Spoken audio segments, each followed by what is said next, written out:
Sala Primera, Corte Suprema de Justicia de Costa Rica, abogado y notario de la Universidad de Costa Rica, maestría en Administración de Empresas, Universidad Latina, maestría en Derecho Empresarial, Universidad para la Cooperación Internacional. Como presidente de la Sala Primera, integra la Comisión para investigar la penetración del crimen organizado y el narcotráfico en el Poder Judicial, Comité Gerencial y Consejo Consultivo, profesor universitario, Universidad de Costa Rica y Universidad de San José, sede Liberia, Guanacaste.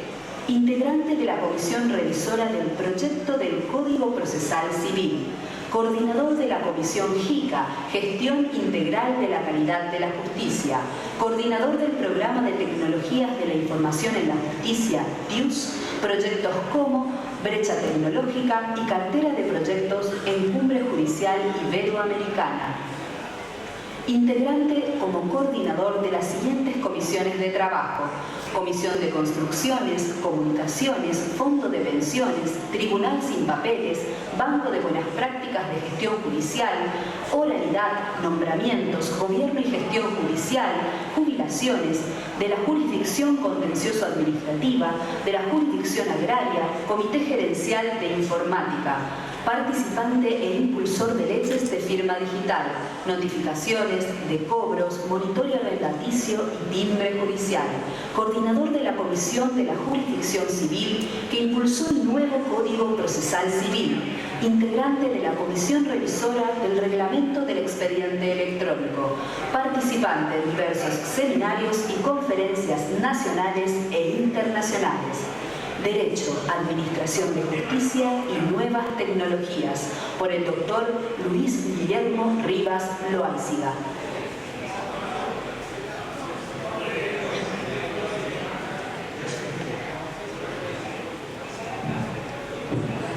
Buenos días, muchas gracias, don Mario, por la invitación y a los tribunales y al Poder Judicial de la provincia de Corrientes por esta invitación que me honra, pero que también me entusiasma, pero que también me emociona, porque vamos a conversar, vamos a tener una conversación sobre derecho, pero también sobre administración de justicia y también sobre uso de tecnologías, porque estamos a las puertas de un cambio tecnológico total que implica o contendrá como consecuencia una nueva cultura. Y en ese sentido, los poderes judiciales no podemos estar ajenos a eso que está sucediendo a nuestro alrededor. Hemos sido ensimismados, hemos sido hechos de manera que nos muestran como diferentes a la administración que ocurre a nuestro alrededor, que la administración pública de tribunales es diferente a la administración de una organización. Cuando en la empresa privada había ya la posibilidad de encontrar un expediente físico en segundos, a nosotros se nos perdían los expedientes en las bodegas. No aparecía un expediente. Duraban varios días buscando ese expediente. Y usted llegaba a alguna tienda que vendía zapatos, Nike Town en Miami, y usted pedía el tipo de zapato, el color, y se lo mostraban en segundos. Y a nosotros se nos perdían los expedientes. Y algunos nos decían, es que ustedes son diferentes, es que nosotros no podemos usar las prácticas administrativas y de gestión que ocupan en las otras empresas. Es pura organización, pura gestión, pura gerenciamiento, y eso teníamos que aprenderlo. No somos diferentes que los demás, ni tan complejos que los demás. Complejo es administrar un hospital. Complejísimo. Bueno, Nosotros venimos de una cultura milenaria, antigua, grecorromana, Grecia, Roma, Europa, en donde originalmente la historia ahora nos va descubriendo de dónde venimos, con nuevas tecnologías, con el desarrollo de la nueva ciencia, nos permite entender que el derecho, que la normativa está arraigada en el ser humano desde sus orígenes primitivos. Nosotros manejamos la relación jurídica con los otros, con los demás. Nosotros somos jurídicos en el tanto nos relacionamos con otros. Nosotros originalmente somos tan primitivos, tan naturales y animales como los demás, hasta que ocurre un crecimiento del cerebro con mayores neuronas que nos permite relacionarnos con los otros, hablar. Se crea el lenguaje. Dice Harari, en un libro que me imagino que todos ahora leemos, que se llama Sapiens, que es un historiador israelí. Y entonces, cuando el cerebro crece y logra entonces comunicarse con los demás, vamos creando patrones de conducta, repetición, nuevas formas de colaborar con el otro, nuevas formas de cooperar con el otro, de enfrentarse con la naturaleza en conjunto. Ahí hay ya una forma de normativización, ahí ya hay una forma de ley. Es una conducta repetida que se establece como la forma en que vamos a cooperar, a colaborar con el otro. Y la sociedad y la humanidad se va haciendo más compleja, cada vez menos animal y más humano. Y pasamos entonces en esta rápida visión de dónde venimos y cómo nacimos a los poderes judiciales independientes, a Roma y a Grecia, en donde todas estas personas piensan y elaboran cómo armar el Estado, cómo organizar la convivencia en el grupo. Y entonces establecemos en los 500 años primeros antes de Cristo en Roma la creación de un iudex, de una persona que dice el derecho, que decide sobre los bienes y la vida de las personas con independencia. Una persona que dice derecho, el iudex, el juez, que da un dictum, que emite un criterio de verdad, por eso es un veredicto, que lo hace independiente, que ya lo decide por sí mismo para establecer la correcta relación entre dos personas, porque esa convivencia entre todos produce conflicto por defectos, por supervivencia. Porque lo cierto es, y nos lo dicen cada vez más los nuevos estudios del cerebro, que tenemos diferentes cerebros y ahora hablan del triuno, el cerebro reptiliano, el neocórtex o las emociones. Y cada vez nos damos cuenta que lo emocional nos determina, Pero nosotros los abogados no podemos dejar de ver esa parte del desarrollo de la humanidad, porque determina mucho de nuestras decisiones. Nos expone a problemas la decisión emocional, y nos expone y nos debilita también ante el nuevo uso de las tecnologías que todas estas grandes compañías nos ponen a nuestra disposición y nos captan, nos cautivan con sus likes, y nos establecen ahora que nosotros entonces, y el cerebro quiere siempre tiene unas posiciones de confort y de agradable, de estar siempre buscando el placer, y nos provoca situaciones que tenemos que ponerle atención en esta labor de nosotros, que es restablecer el derecho, que es ordenar la sociedad. Porque el derecho está cercano no solamente al restablecimiento del orden y de los derechos de los demás, sino también a la organización del Estado. El derecho organiza el Estado. ¿Y cómo organiza el derecho el Estado?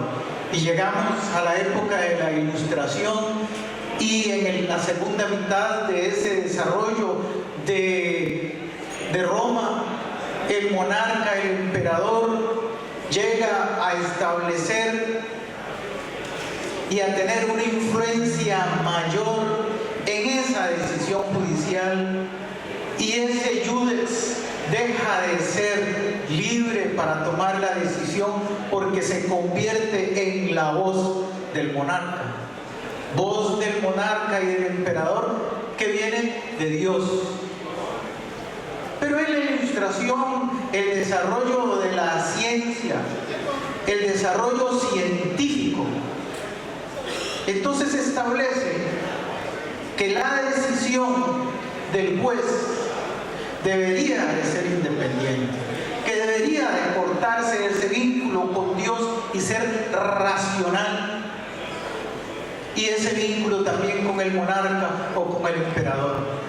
Y aparecen los pensadores, el inglés John Locke, que establece en sus tratados del gobierno civil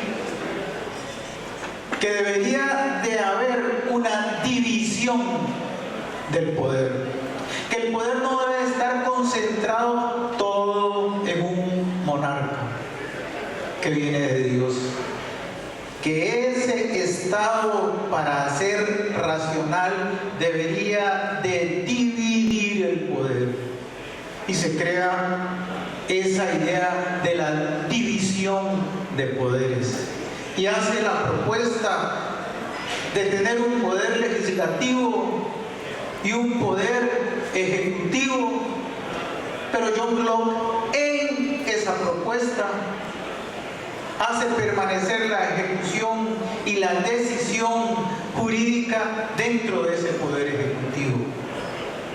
Y no es sino 40 años después que Montesquieu piensa que esa organización del Estado debe necesariamente tener una nueva división, y extraer del poder ejecutivo, del poder federativo, debería de extraerse el poder judicial. Y así entonces, en esa época de la Ilustración, y ya en Francia, se establece la división de los poderes, pensada para precisamente lograr que esa división de poderes y ese control entre los poderes entonces logre la introducción de decisiones más razonables y especializadas, como un legislativo, como un ejecutivo que también continúa relacionándose con los otros estados, y un poder judicial. Y esa es la propuesta de nosotros. Por eso tenemos ese origen nosotros, que tenemos que continuar elaborando esa independencia y esa decisión de estar separado del Poder Ejecutivo. Pero posteriormente, entonces, esto está solamente en la enciclopedia y está en estos tratados, el espíritu de las leyes, también de Montesquieu y el otro libro de John Locke, que necesariamente tenemos que repasar ahora nosotros a la luz de las nuevas investigaciones y de la nueva situación que se está dando dentro de nuestros países. Es necesario volver a releer esos libros. Pero entonces esto está establecido en esos tratados, en esos libros, pero no está todavía puesto en práctica. Le va a tocar a la Revolución Americana, a los Washington, a los Jefferson, a Benjamin Franklin, ponerlo en práctica cuando todas estas ideas viajan en barco durante varios meses de Europa y de Inglaterra a Estados Unidos, en donde las 13 colonias tienen esa lucha contra el rey Jorge III y logran esa independencia, romper ese vínculo, y deciden entonces establecer por primera vez en una constitución y crear la primera constitución política, que es hacer algo, la constituir, es hacer algo y es establecer esa división de poderes en una ley mayor que permea la organización del Estado. Derecho, organización del Estado. 3 poderes. Por primera vez en la Constitución de los Estados Unidos. Y luego en la Revolución Francesa, 2 años después, con el Estatuto de los Derechos Humanos, la Convención de los Derechos Humanos, y luego la Constitución Francesa, ya un tercer documento en donde se establece la división de poderes y en donde nosotros adquirimos independencia. Independencia que se cuestiona constantemente en esa relación del Estado y en esa relación de los poderes.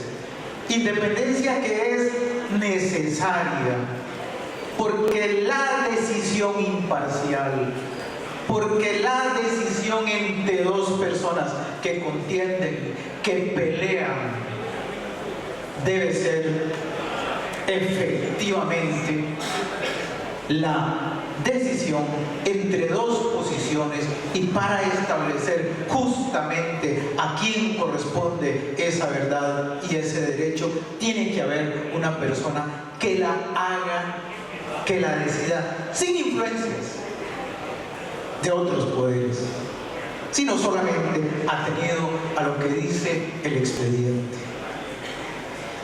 Y luego entonces Napoleón nos dota de códigos civiles, de códigos procesales, y nosotros empezamos en Occidente a decidir de acuerdo con aquellos códigos escritos, porque tenemos también originalmente en la historia primero decisiones orales y luego decisiones escritas, cuando entonces hacemos valer los registros escritos y las decisiones escritas, porque también se nos empieza a exigir que esa decisión sea racional, y para que esa decisión sea racional debe ser vertida con argumentos, con nuestro pensamiento, con nuestra decisión.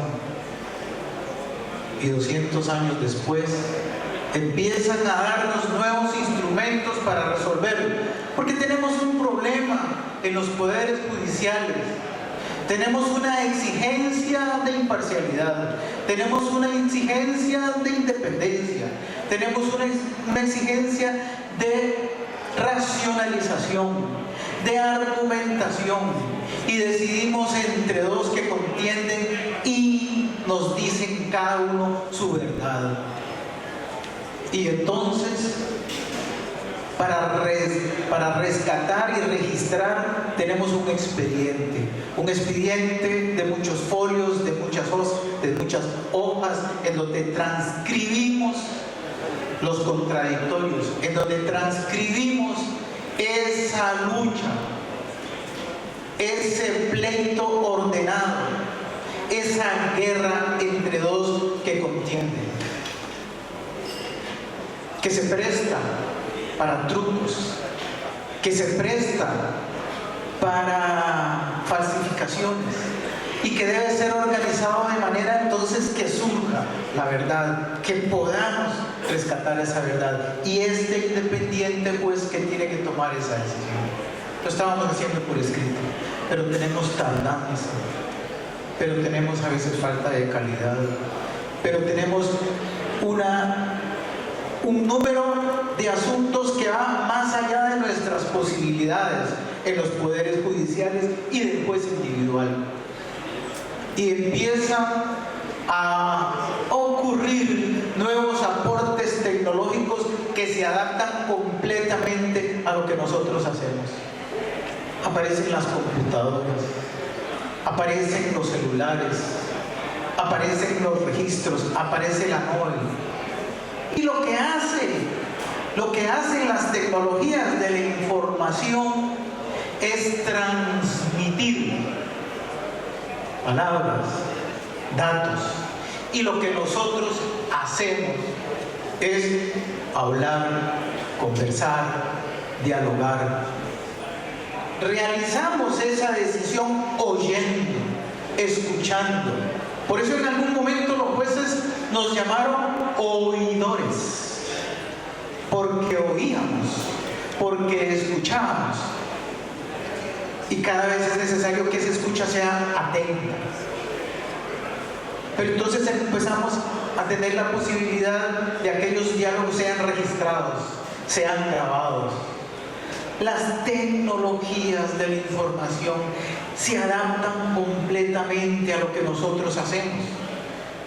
Que lo que nosotros hacemos, el proceso es ni más ni menos que un método para oír, para recibir información y para hacer análisis argumentado, motivado y tomar una decisión.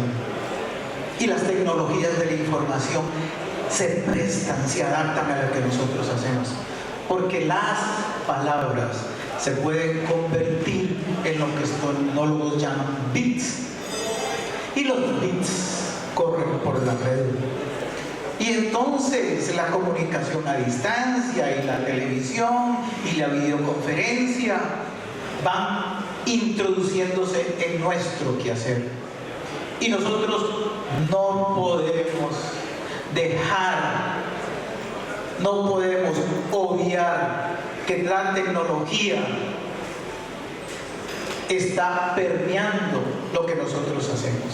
Y el expediente digital, y la videoconferencia, y la transmisión de datos, y la posibilidad de comunicarnos mediante el correo electrónico, y ahora por Instagram y por WhatsApp.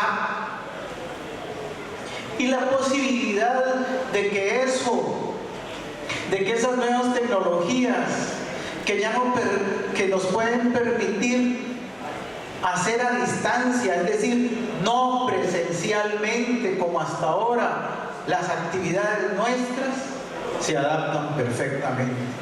Y tenemos resistencias, y tenemos miedos, pero se adaptan perfectamente. Y nos decían a nosotros, originalmente, ustedes tienen que encontrar la forma de mejorarse a sí mismos porque ustedes no tienen competencia, porque la competencia es la que da la eficiencia y la crítica. Pero ustedes, como son un monopolio del Estado, la toma de decisiones judiciales solo lo pueden hacer los jueces. Y ustedes, nadie les está disputando eso. Entonces ustedes necesitan tener alguien que compita con ustedes mismos. Pero apareció el arbitraje y era competencia para los jueces. Pero actualmente tenemos una competencia más importante. Las nuevas formas de comercio tecnológico, PayPal, Amazon y todas estas compañías que venden en forma electrónica en todo el mundo, nueva situación. Antes éramos jueces de un lugar, de un espacio. Ahora esas compañías nos han descubierto que el mundo es uno solo, Y entonces estas compañías crean alternativamente a nosotros, que duramos años, una organización que resuelve los conflictos en pocos meses, porque ya no se pueden permitir durar 10 años esperando una solución. Y eso nos angustia a nosotros y nos tiene el compromiso de mejorar siempre. Y esa forma nueva de comunicación nos permite eso, que está revolucionando en forma exponencial las posibilidades nuestras. Porque ahora se crearon compañías que están afincadas en la ciudad de San José, California, y en Silicon Valley.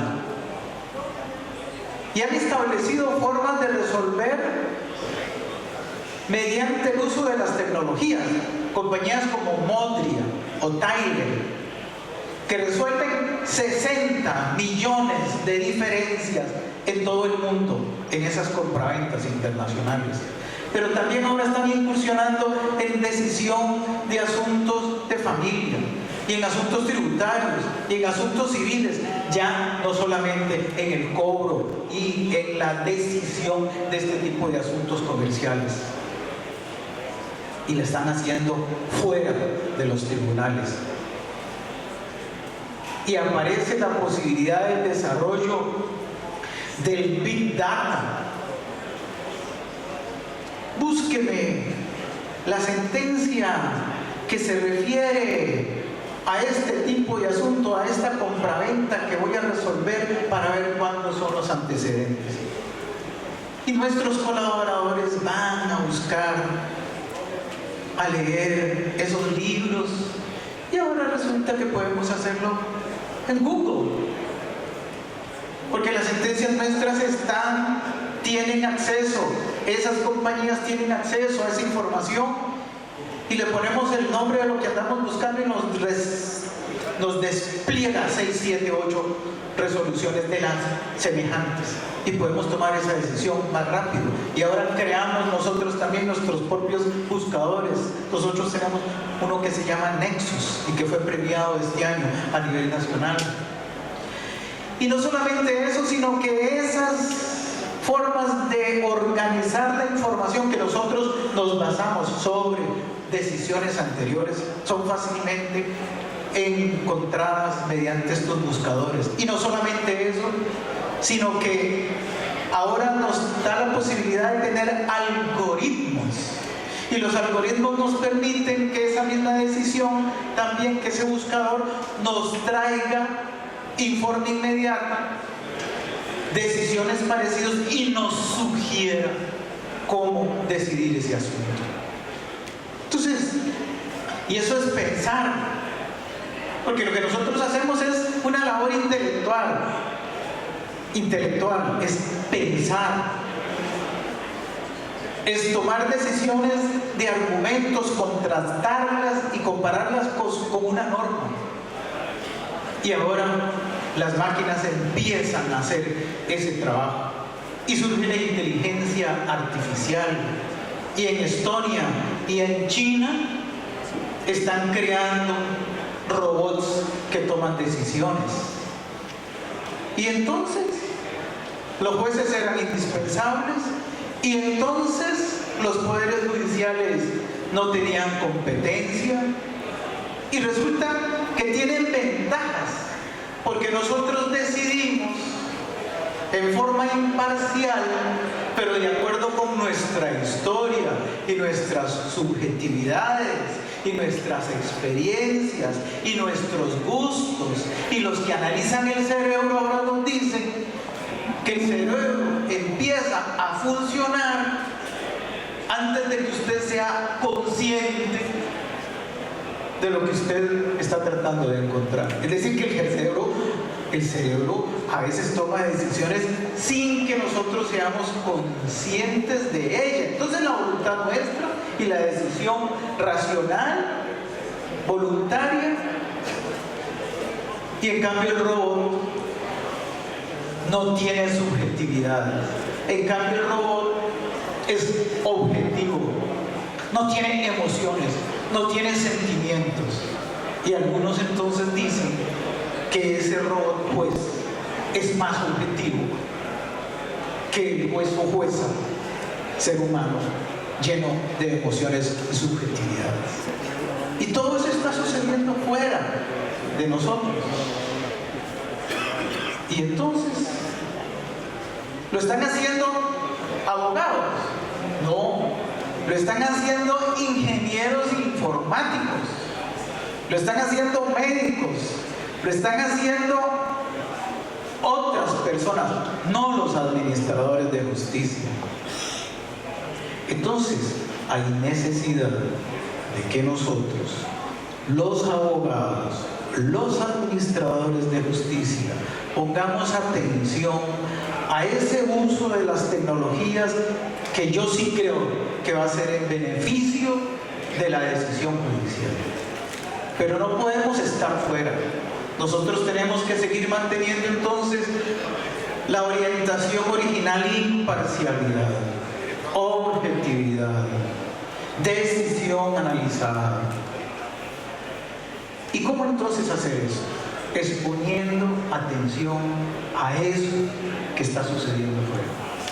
Para que ese debido proceso, para que ese contradictorio, para que esos principios de defensa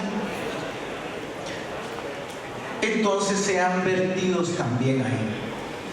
No es que los ingenieros van a ser separados, es que lo que tenemos que hacer conjuntamente es que tenemos que ponerle atención, porque yo sí creo que es posible que haya situaciones en donde ese uso de tecnología sea ventajoso. Nosotros en este momento en el Poder Judicial costarricense tenemos un 54% de asuntos cobratorios, deudas por consumo excesivo, más allá de las posibilidades. Es el 54% de los asuntos del Poder Judicial, que es alrededor de 1 millón de asuntos. De esos 750 son deudas. Y la deuda es un saldo de capital por un tipo de interés, por un tiempo, y estableciendo que no está prescrito. Un robot pues podrá hacer eso. Ya hemos tenido planteamientos de compañías con las que hemos conversado. Fácil, yo le resuelvo ese asunto en 2 días. Y nosotros tenemos una organización que nos demanda 12.000 millones de colones para cobrarle a todos los bancos, a todos los que venden electrodomésticos, a todas las tarjetas de crédito, la recuperación de ese crédito. Y se lo hacemos gratis. Todos los costarricenses le pagamos a los jueces, le pagamos el aparato para recuperar todos esos créditos. Y estas compañías nos dicen: yo se lo hago. Y en 2 meses usted tiene resuelto el problema. Después vienen los problemas de ejecución.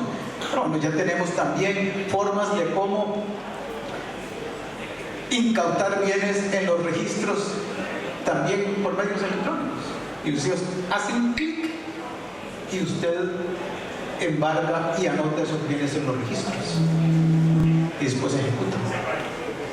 Porque eso es cobro. Bueno, nosotros somos 1.300 jueces, pero por ejemplo tenemos resistencias como, para adaptarse a todos estos asuntos, el juez entonces dicta una sentencia en una computadora, la revisa, ya no se la pasa a otro muchacho para que se la digite, sino que él la revisa. Entonces hay una inmediatez, ya no hay fases, se la pasamos a uno y se la pasa al otro escritorio y al otro escritorio, directamente al juez, y se le da la facultad al juez de hacer clic y envía la sentencia, la comunica al correo electrónico que está indicado de las partes. Y el juez entonces nos dice: yo no voy a hacer eso, porque esa es una labor que no le corresponde al juez. Le toca al notificador, al comunicador, a la persona que estaba encargada de llevar los papeles a la oficina. Y eso ya no es necesario. Se eliminan fases. Y recientemente, la semana pasada, en una nueva dispositivo que ponen una aplicación, en una nueva aplicación que se llama Teams de Microsoft para grupos. Entonces pasamos una comunicación de estas comunicando este tipo de situaciones, y una de las compañeras salta inmediatamente y nos dice: nos vamos a quedar sin trabajo. Y entonces todas esas cosas había que convencer a este juez de que esa labor de hacer clic era algo que facilitaba al usuario el tener la decisión, y que no era una nueva fase o una nueva tarea que se le estaba dando a él. Todas estas cosas son fantásticas. Estamos en ese proceso de aceptarlas. Creo que es para mejorar. Creo que es para lograr que el usuario, que es el que paga nuestros salarios y para quien trabajamos, y que no quiere venir a nuestras oficinas. El usuario no le gusta venir a las oficinas nuestras. Y recientemente, en un congreso de tecnologías para tribunales que periódicamente se realiza en Estados Unidos, donde había 1.400 personas, el keynote speaker, que era el orador principal, es un abogado inglés, les voy a decir el nombre porque vale la pena oír y leer los libros, se llama Richard Susskind. Decía a todo el auditorio, que eran abogados y tecnólogos y jueces y administradores de tribunales: ustedes están construyendo edificios, ¿para qué? ¿La actividad de ustedes es un servicio o es un edificio? Ustedes están construyendo edificios para alojarse a ustedes, pero la gente no quiere venir a ustedes. La experiencia del juez es esa, es una lucha, y lo ponemos ahí en los códigos procesales, cómo obligamos a las partes a venir.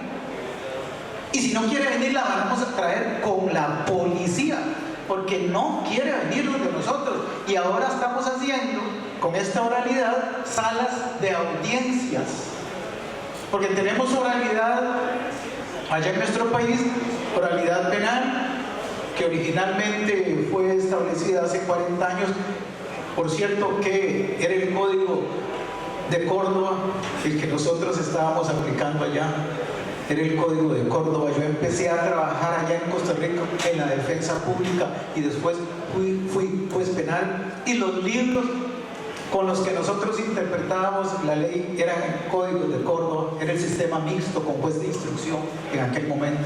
Ahora ya pasamos al sistema acusatorio hace 20 años, pero en aquel momento eran, entonces, los autores que nosotros, de los que nosotros nos ayudábamos a comprender era Córdoba, Argentina. Pero entonces, para volver, entonces ahora resulta que tenemos códigos orales en civil, porque propusimos hacer un código general del proceso. Porque ¿qué es el proceso? Una forma de conversación entre dos partes que pelean, uno que demanda, uno que contesta, la recepción de la prueba, un dictado y una sentencia considerada y una apelación. Cada una de las materias dijo: no, mi código es especial porque mis principios son diferentes a los principios de los otros. Y entonces ahora tenemos un código procesal civil, un código procesal contencioso, un código procesal laboral, un código procesal de familia, un código procesal agrario. Tenemos 6 códigos diferentes todos. Entonces ahí hay algo que es irracional, que es emocional, sentimental. Por eso los que están tratando de establecer ahora que el cerebro manda, creo que alguna razón debe de tener, porque lo racional era haber tenido esencialmente un mismo proceso, que es un método de lograr información para tomar una decisión. Pero bueno, ahora resulta que este expositor nos dice: la gente no quiere venir. Y cuando a usted le dicen eso, Hombre, es cierto que la gente no quiere venir si nosotros tenemos que obligarlos a que lleguen y les ponemos abogados sustitutos en los proyectos para que si aquel abogado se enferma o hace creer que está enfermo, tenga que traer a otro para que se realice la audiencia. Porque las audiencias ahora no son presenciales. Las audiencias son lo que ahora llaman ellos ODR, que es Online Resolution, que no son métodos alternos, sino que son métodos de resolver en línea. Y ya en la Columbia Británica, en Canadá, y un juzgado y juzgados en diferentes partes del mundo y los norteamericanos tienen justicia común en línea. Y en Las Vegas nos recomiendan vayan a ese juzgado, que es un juzgado de familia que resuelve todo en línea. ODR. La semana pasada, allá en Estados Unidos, estábamos invitados a una actividad patrocinada por una de estas organizaciones que hace mejoramiento de la justicia, que iba a analizar las ventajas de la resolución alterna de conflictos en línea. Y no resolución alterna, sino resolución de conflictos.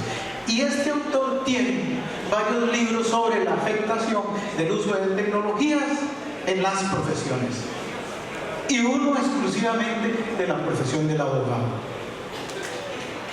Y uno que recientemente está saliendo sobre la administración de justicia. Y está Alexa. Y ustedes tienen a Prometea, que resuelven o nos acercan a la decisión. De manera que yo creo que esta oportunidad de reflexionar sobre estos temas es importante para los administradores de justicia, porque fuera de los tribunales y nuestros grandes edificios con columnas romano-germánicas y con todo este boato y toda esta escena, está cambiando para bien.